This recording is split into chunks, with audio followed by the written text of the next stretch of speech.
All right, and as Joel mentioned, we're going to move back into structures. And Joel talked a little bit yesterday about asset protection, what it means, and how to achieve it. And the ultimate offshore asset protection structure is an offshore trust. And so Joel's going to get into more details with regard to trusts, what they can do for you, and the fun stuff of setting them up. Thanks, Lee. I think first we're going to set up the podium. Yeah. All right. Is this where it's supposed to be? Yeah, you look good.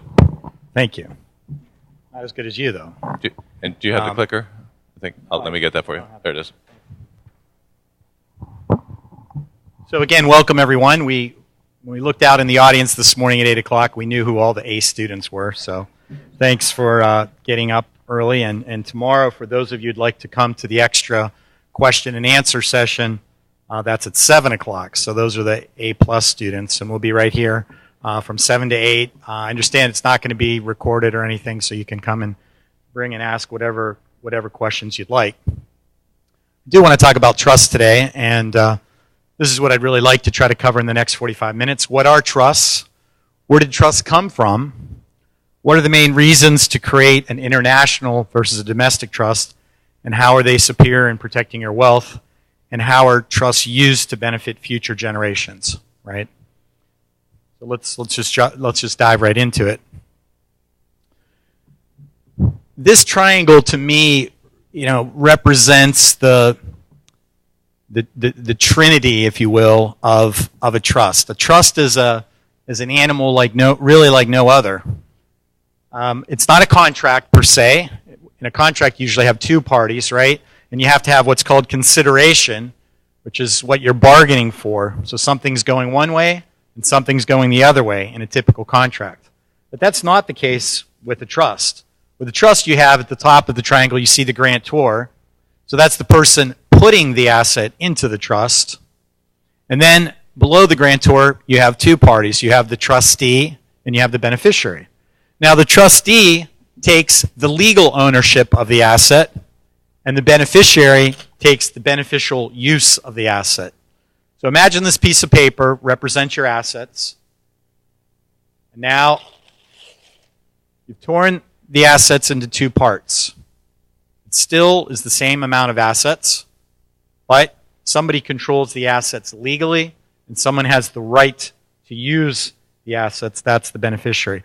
That's essentially what is happening with the trust. And by the way, if there are questions, you want to jot them down. We'll try to deal with at least some trust questions today during the presentation. Trusts have been around for a long time. The earliest trusts go back to the Roman era, in sort of in BC times, right up to the beginning of the AD times. In Roman civilization, only a male Roman citizen could inherit property. And to be a Roman citizen, your mother and your father had to also be Roman citizens. And imagine this is a time where Rome is out conquering the world, and so you had a lot of children born from marriages and unions that weren't a Roman mother and a Roman father. So what was a Roman citizen to do if it turned out their son or, heaven forbid, their daughter, right? Because women were not able to inherit property in those days. If that was your heir. So they created some of the first concepts where the property would be left to a Roman citizen to be held for the use of the non-Roman person. And those were some of the earliest trusts. But, our modern day trust sort of dates back to 1,000 years ago, to the era of the Knights Templar. And it's interesting that becomes such an important milestone in the development of trusts. So you had these wealthy families, you had the king, you had the princes, the nobles, sending off their young men to fight in the Crusades, to go and liberate Jerusalem for Christendom. And the island of Malta became this sort of staging area. I'm sure you've all heard of the Knights Templar. They were not only the soldiers but essentially they became the bankers to the European kings. So the kings would provide them with money, and they would use it to provide weapons and things like that on the troops going over to Jerusalem. And then they would also, they set up the first really large hospitals in Europe, and they would care for the ones that didn't make it back all in one piece. And it's interesting that the King of England during this period took on more debt than he could afford to pay. Something, we can all identify with in today's era, where governments, can spend more than they bring in. And so you actually had the first legal case where some creditors of the king went to Malta and said, wait a minute, you've all this gold sitting here, and that gold is really owed to us. We're legitimate creditors of the king. And back 1,000 years ago, in the early courts, you had courts of law and you had courts of equity. Equity meaning fairness. So, these folks that were owed money, they couldn't really bring a case against the king in the courts of law because they just couldn't for a variety of reasons. So they tried to bring the case in the main reason they, in Malta, they didn't have any contractual relationship with the people that had the gold.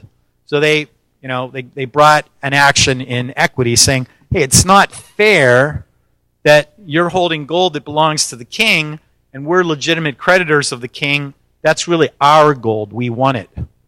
And it's interesting that the courts back then went on to say that because the gold was put there for a specific purpose to provide for the funding of the troops going and then the care for the troops coming back, it really had nothing to do with the legitimate. They weren't saying that the amount owed to the creditors wasn't legitimate, but it was completely separate and distinct, and therefore, they basically ruled in favor of the assets staying where they were with the Knights Templar, and that was really the beginning of the establishment of trusts.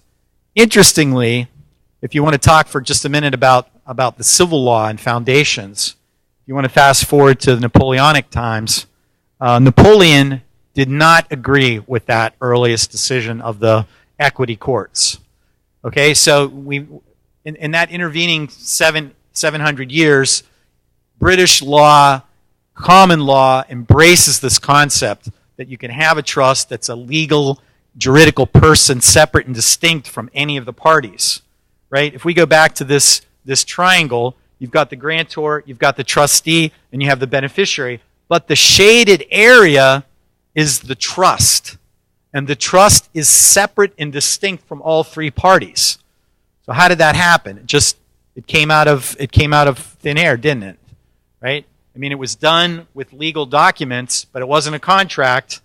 It's a gratuitous gift from the grantor to the trustee to hold for the beneficiary. And that triune, those interests coming together, creates this juridical person.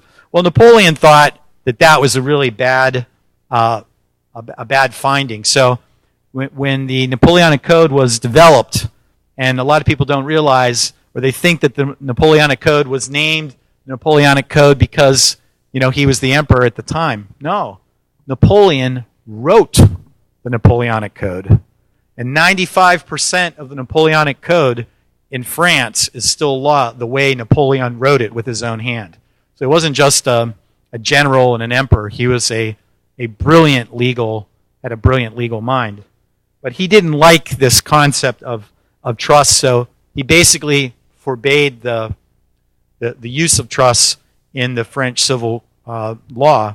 And it took another 150 years before the French and Spanish and Germanic civil codes were able to morph a foundation, which was basically a civil law version of a trust. And it's similar in about 90% of the ways. In some cases, it can function more like a company than a trust, which is why under U.S. law, you have what's called a check the box, where you can say I've created this foundation, but for tax purposes, I want it to function as a trust, or I've created this foundation, I want it to function as a company. I've actually heard people say, and heard people in conferences and read a few times, people say, well, there is no tax form for foundations, therefore foundations are not subject to U.S. tax. No, that's completely wrong. Somebody's going to end up with the orange jumpsuit if they take that approach. I mean, the IRS is saying, hey, you get to select which method, but selecting nothing is really not an option. All right, so that's a little bit about the ancient history of trusts. Let's talk for just a few minutes about the reasons to create an offshore trust as opposed to a domestic trust in your state or another state in the U.S. First, I want to, the first item there, it says foreign legal person created. What does that really mean? A foreign legal person is created. Well, we said that triune, that shaded triangle, represents a juridical person. It's the creation of a juridical person. So if we've birthed a juridical person, what's the nationality of that juridical person?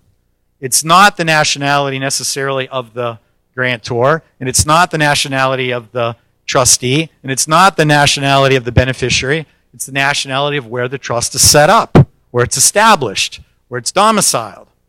Just like you can go and incorporate a company in Delaware, you can go and establish a trust in Belize or Cook Islands or Liechtenstein or Malta. Okay? Where you create the trust becomes the nationality of that trust. So if you are concerned about, there's a lot of things you could be concerned about as a U.S. person, but in recent years, one of those things has been that as a U.S. person, many banks and brokerage firms around the world don't want your business. The door's closed to Americans. They say, ooh, bad, we don't want to have to interface with the U.S. IRS. We have concerns about FATCA. We don't understand how that's going to impact us. So we don't want U.S. persons. Door closed. Okay? Now, if a U.S. person goes to a foreign jurisdiction, creates a trust, that a lot of times those same bankers that won't entertain that account for a U.S. person will look and say, oh, well, this is a trust domiciled in Belize, and we don't have any issues or problems with opening accounts for a Belize juridical person, right? So that's how you can use the foreign trust to open doors that maybe have been closed to you. Not only the banking system, the SEC, Securities and Exchange Commission, is another area that claims a global mandate. Whether they really, I've heard and read other countries say that the United States Securities Commission position on enforcement violates international law because it takes it claims jurisdiction really over the whole world where U.S. persons are involved.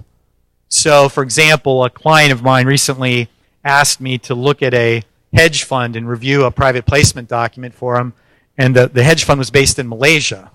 So I got the URL, and I went to look at the private placement document online, and I got to the website and I started to read it, and I was maybe on page 3, maybe 5 minutes into it, when a little message came up and said, we've detected that your URL is emanating from inside the United States, and this may not be, presented to U.S. persons. And my screen went blank. I was like, wow, talk about Big Brother. You're reading it 1 second, and poof, it's gone. So why was that? Well, because the U.S. Securities and Exchange Commission hadn't deemed this to be something that, they hadn't applied for an exemption from securities laws. They hadn't applied for any kind of legal status in the U.S. And because of that, even if the client was, let's say it was a U.S. person living in Germany, they still couldn't buy the investment. But if they had a trust in Cook Islands, because that Cook Islands trust was considered a Cook Island person and not a U.S. person, they could look at the same document. In this case, I just contacted the foreign trustee and said, hey, can you get that document and download it and send it to me? Which they did, and ultimately they did make an investment through their trust. So that's one reason to create a foreign legal person. Secondly, not subject to U.S. courts. We talked about this a little bit yesterday, right? you have the full faith and credit clause of the United States Constitution as between states, but not as between countries. There are treaties that enforce jurisdictions between certain countries. Tends to be the developed, Western, industrialized, high-tax countries that have those types of enforcement procedures. Generally, not the asset protection, international tax haven type countries. They would generally not have those types of treaties with a country like the United States or any other. Next, no limitations on duration. Most U.S. states require that assets in a trust be designated to pass to an heir that's living. So it's called a life in being, which means you can leave assets to your children, you can leave assets to your grandchildren, you can even leave assets to your great-grandchildren, assuming you have them. But if you said, hey, I want to create a dynasty trust to go on for the next 1,000 years and provide support for my heirs, for education, for health, for some kind of particular reason, in most states you can't do that. Nevada now has a trust that the duration has been set at 365 years. So there are a few that are trying to mirror what's happening in the outside the United States. We still like a lot of foreign jurisdictions for that point because there is no limitation on duration in many of these jurisdictions. So it's up to you how long you want your assets to go on, and how successful are your investments. I was reading recently in a family office magazine about I think it was a brewery in Belgium that was in a type of trust structure, and the family who was sort of operating the brewery, it was the 18th generation. So, the trust structure was there to ensure that the asset remained intact and then could be, it's not a guarantee that the business is going to survive 18 generations, but it's a structure or a platform that can be used so that it doesn't go off in, different types of estate taxes or, get broken up by somebody who is more concerned about immediate gain versus the long-term, wealth creation for the family. Flexibility vis-a-vis the grantor. I would say maybe perhaps one of the number one things I hear from clients when they're contemplating setting up a trust is, well, I'm really concerned about control. I don't want to give up control. And I understand that completely. I mean, many of you are entrepreneurs. You've worked hard to make your money. You've made every decision about what to invest in.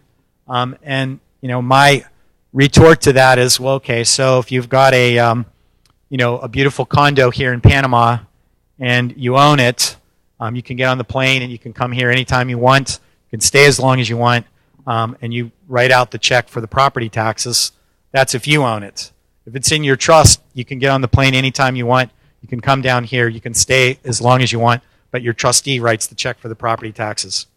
You okay with that? I mean, it's not a huge difference. The legal control is with the trustee, but remember, the reason for the legal trustee is to protect the asset for the beneficiaries. And in most offshore jurisdictions, a grantor can also be a beneficiary. So for many of my clients, they're concerned about protecting assets for themselves first and foremost, and then they want a smooth transition over to their children and grandchildren. So all I want to say is, no, if you go to your trustee and say, invest all my money, 50 to 1 in Vietnamese penny stocks, and the trustee can't say no, then you don't really have a trust. That's called a sham, right? But for the most part, the trustee has to exercise independent fiduciary obligation over the asset, but they're there to protect the asset for the beneficiary, which in many cases is you. So it's not like you're at odds with the trustee in any way, shape, or form. Okay. Also, outside the U.S., it's pretty commonplace to use what's called a protector, and the protector's role in some cases is to remove a trustee that is not doing things to the liking of the grantor, not of the beneficiaries. The beneficiaries don't have that power, right? So your children or grandchildren can't say, well, we don't like the amount of money the trustee's giving us. You know, we want to replace the trustee. But you certainly can during your lifetime if you're saying, hey, you know, every time I want to do something, you know, the trustee's very uncooperative. But in my career, I've probably established well over 1,000 trusts, well over. And you know, in 30 years, I can count on one hand the number of times I've ever been asked to help change a trustee. That's how infrequently that ever happens. All right. And then access to the global financial system, I mentioned that at the beginning, and that's one of the reasons why you want a trust to be outside the U.S. All right. So how does a trust protect your wealth? I get that question quite frequently. Say, you know, if I create a trust and put my assets in it, how does that protect me? How does that protect my assets? So let's imagine for a minute that all of my wealth resided in this BlackBerry, which my daughter in the back will tell you that that is the way I think about my BlackBerry. But so this BlackBerry represents my wealth. And now I'm going to step away from the mic for a minute.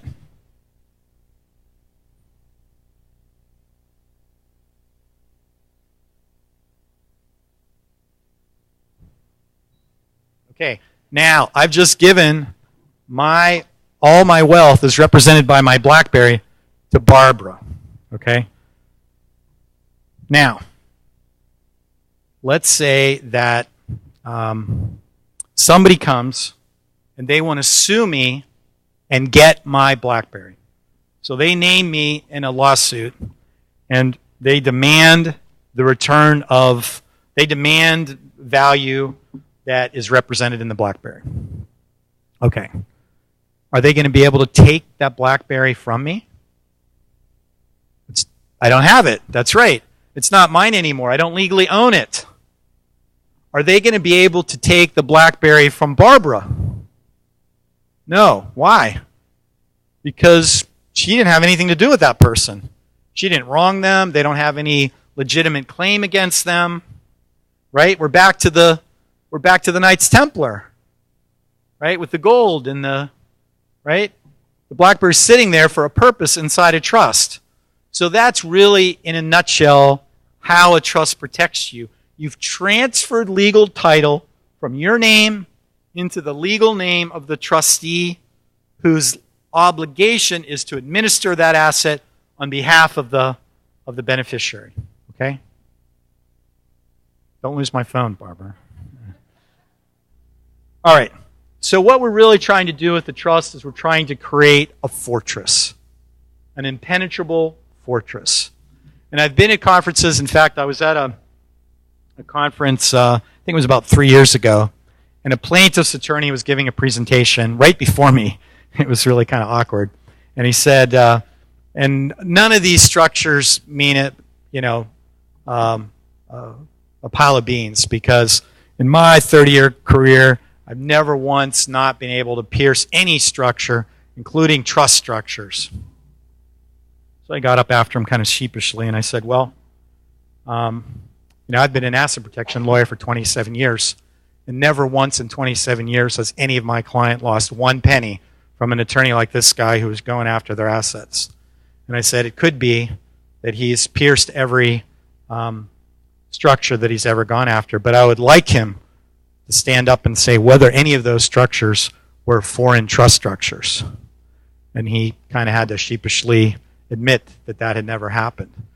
The reason I say that is because, if you have, let's say, a trust in California and you think it's providing you with good protection, and it very may well be exactly that. I'm not saying every person needs to have a foreign trust. But let's say you've got a trust in California with your wealth in it, and somebody comes along, use the example with the BlackBerry and Barbara, and they sue Barbara to try to get my BlackBerry in California.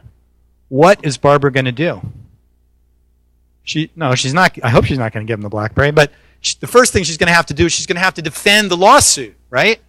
She's named in a lawsuit, and she's got to stand up and defend it.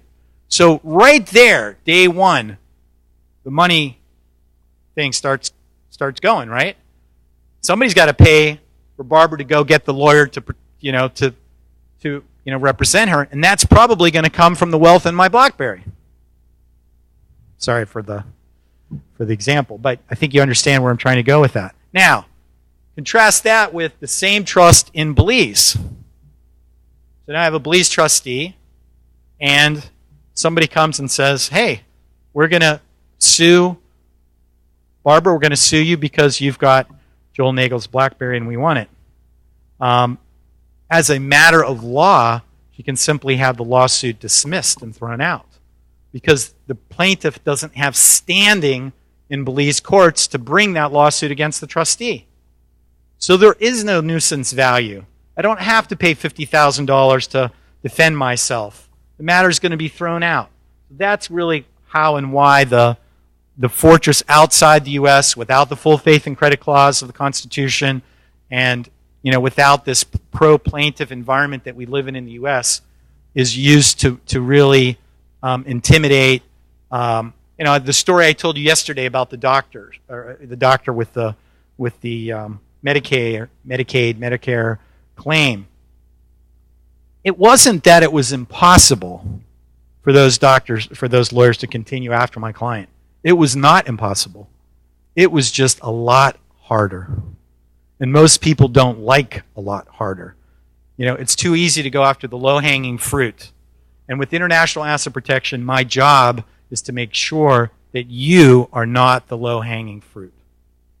Is it impossible for someone to get at the asset? I'll never use that word impossible.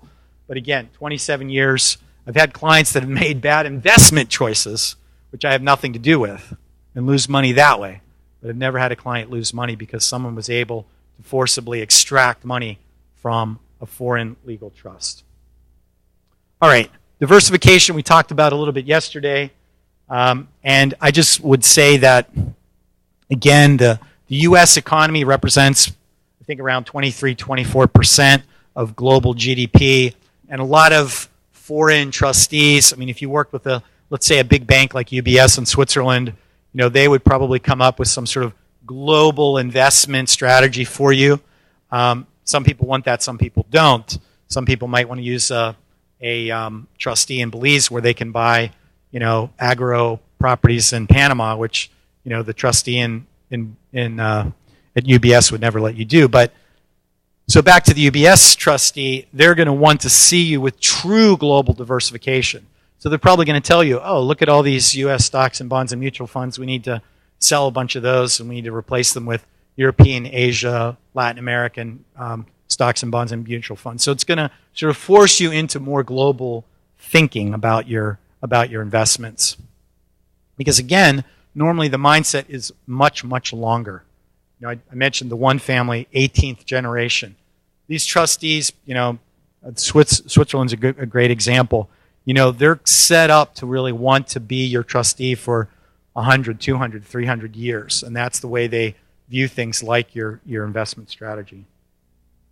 So you're going to see a lot more things like hard assets. Again, I'm not a gold bug. I'm not saying put all your money in gold, but with the foreign trustee, you're at least going to have the conversation about, well, what about gold? What about platinum? What about diamonds? What about real estate? Because those are the types of assets that really last, long periods of time. If you look at the Dow, I think, I can't remember which company it was. I think it's General Electric. I think General Electric is the only original Dow company, from 100 years ago that's still there. So you're talking about the best and brightest, the Dow 40, there's one company. What happened to the other 39, right? But in the same 100 years, no one would say that, gold's been a unit of wealth for over 5,000 years. And I don't think anybody thinks in the next 100 years, gold's going to become worthless. Real estate. If you owned a home like that you wanted to stay in your family for years and years and years, you would consider putting it in a trust, wouldn't you? If you're going to buy a condo in Nicaragua for $100,000 and you plan to own it for 3 years and then flip it, you probably wouldn't want to take the time and effort and energy to put it in a trust. But With a house like this, if you said, hey, my grandfather built this house and I want it to be in the family, for the next couple hundred years, then a trust would be the way to do it. And I mentioned at the very end of my presentation yesterday the concept of debt. There's two ways, and I don't want to get overly into legalese, but there are two ways that a plaintiff can go after you and your assets. And one of those ways is called in personam, Latin, meaning over the person. In personam jurisdiction.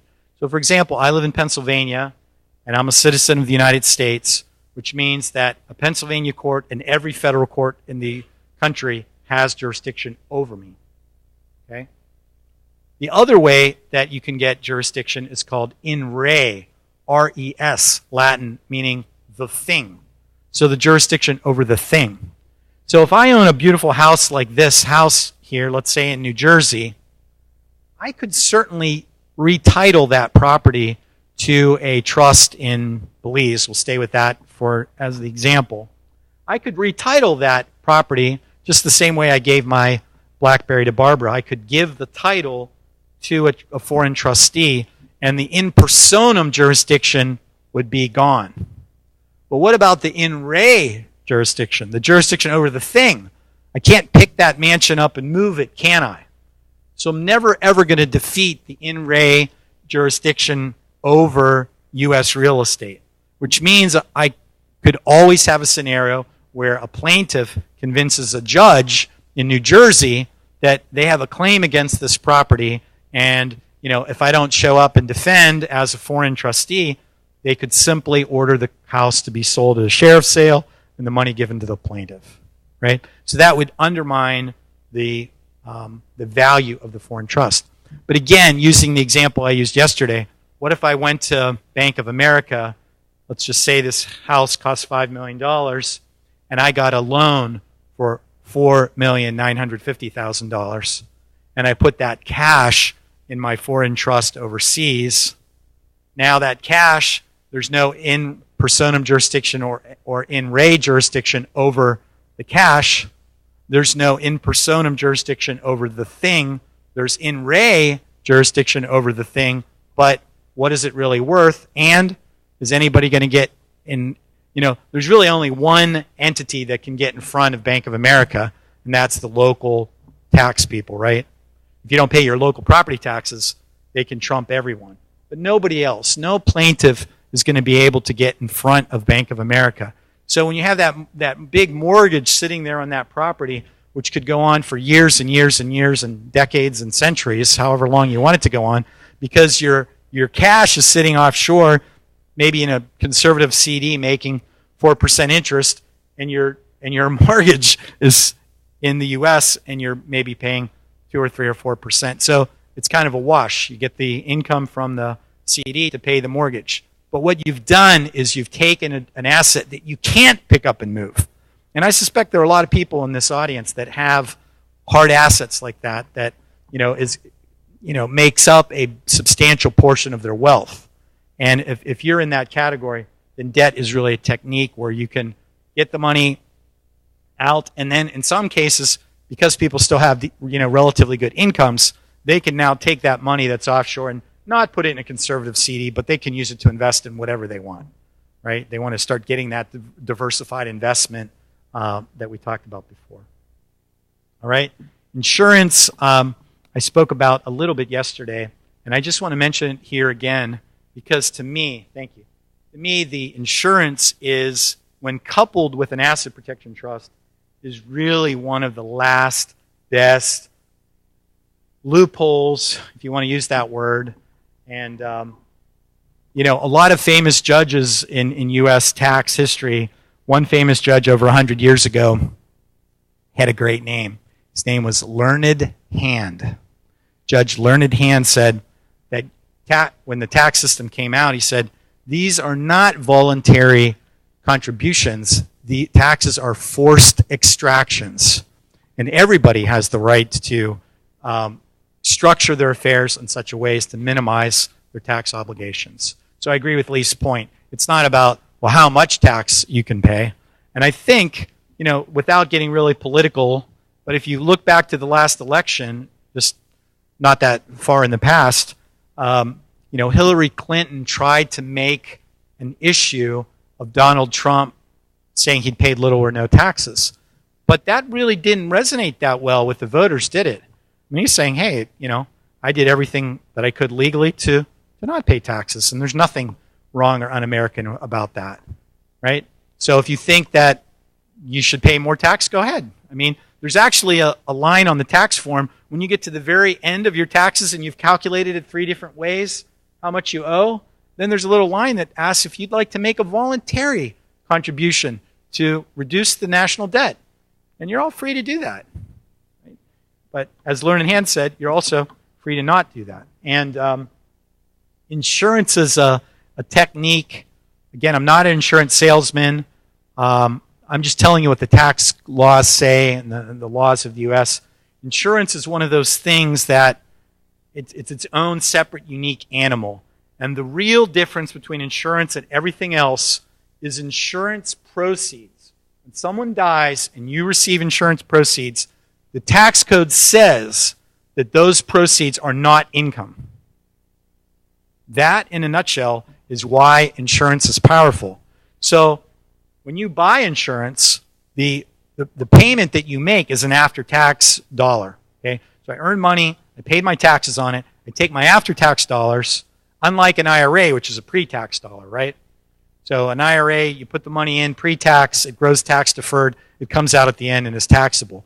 Insurance is after-tax going in, it grows tax-deferred, and then the powerful part is it comes out tax-free. So you have tax-deferred buildup and tax-free payout. And that's the only way under the tax code that you can do that. So it really is the closest thing to magic fairy dust. And if somebody's telling you how you can completely avoid taxes and their solution is insurance-based, I might buy that. But if it's anything else, turn around and run for the hills. But insurance is a technique that's used frequently by wealthy families to perpetuate their wealth over many generations.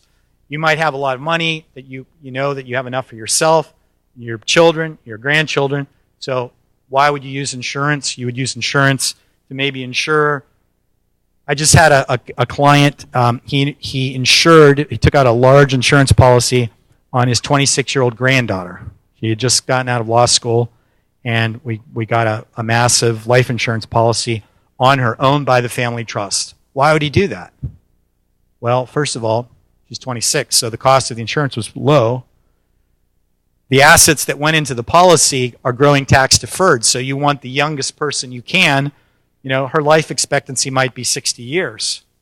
So those assets in that policy are going to grow 60 years tax deferred.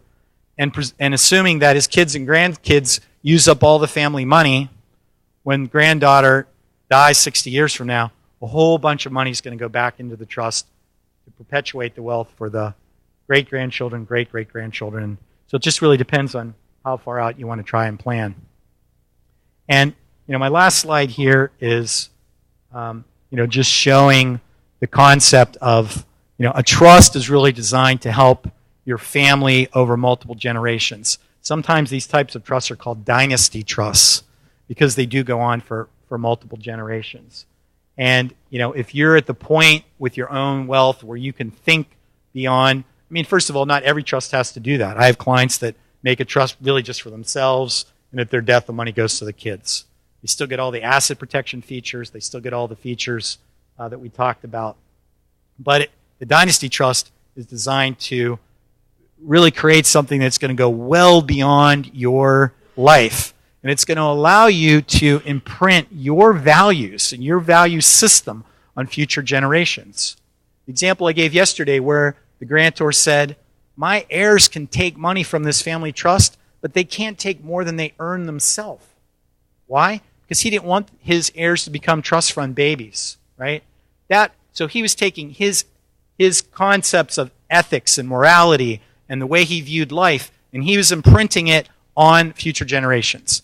Now, those future generations, they don't have to listen to, great-grandpa. They can go off and do whatever they want.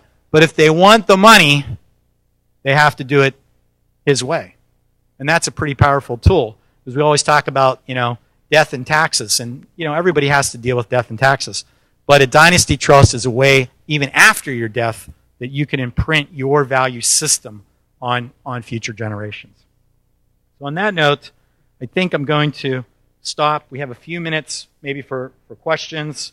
And again, I want to remind you that tomorrow morning, 7 to 8, we'll have a Q&A session that we can talk about anything you want to talk about, whether it's immigration or taxes or trusts or foundations. But do we have some questions already, or let's wait for the mic?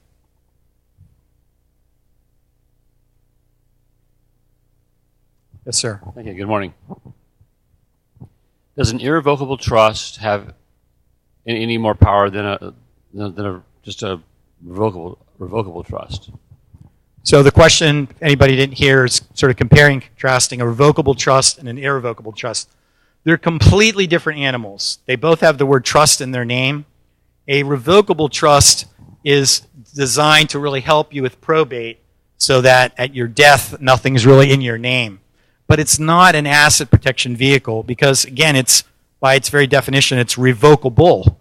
So, if a plaintiff comes after you and you're sitting in the court, the judge can say, well, we don't like what you did with this money, putting it in this revocable trust, so please revoke it and bring it back. And if you don't do that, you're going to be in contempt of court. Whereas, but if you had it in an irrevocable trust and you said, well, Your Honor, I can't bring it back because I put it in an irrevocable trust, you're not in contempt of court and they're not going to be able to get the asset. So a revocable trust, many people have revocable living trusts. They serve an important purpose, but it's not an asset protection purpose. Leif, are we out of time? You have time for another question if there is one in the room? Yeah, I think there's a couple. Yeah, in the back here.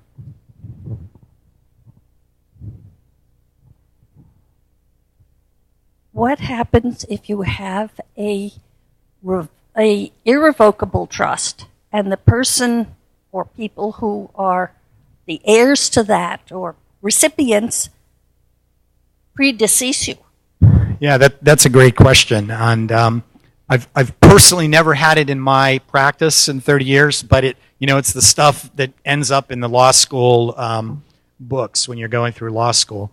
What we do is we always suggest to clients that they have what's called a contingent beneficiary, which would be a beneficiary that's not necessarily in line to get anything, but if what you described happens, then the assets would go to that entity. Normally it's a charity, a church, a school, something that can't really die.